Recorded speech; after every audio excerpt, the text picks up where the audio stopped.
ashe za ku tafa min.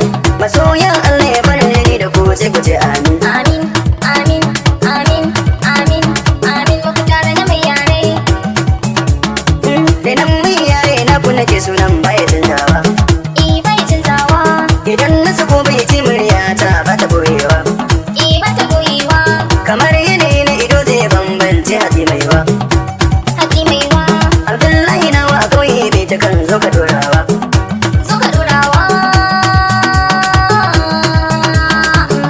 A rayuwa dai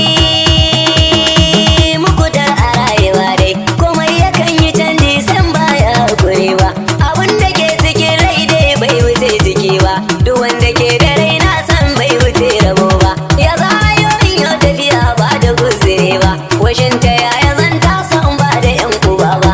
Ta yaya za mu je can ba don mahasada ba. Tunda na fara waka ban canza ra'ayi ba.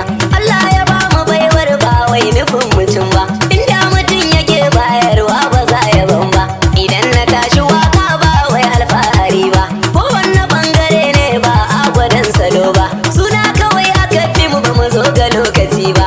Amma idan da rai da rabo ma wuce sabo ba. Mu je a hankali muku tarba da hanzari ba. Goyon bayan masoya shine alfaharin mu. Muku tar na me yare ne da abdul a kauye. Abdul a kauye wasa karni da waka. Ya burin masoya kullum bai cika masaka. Sai mai jini take bi zan fado ta gaska.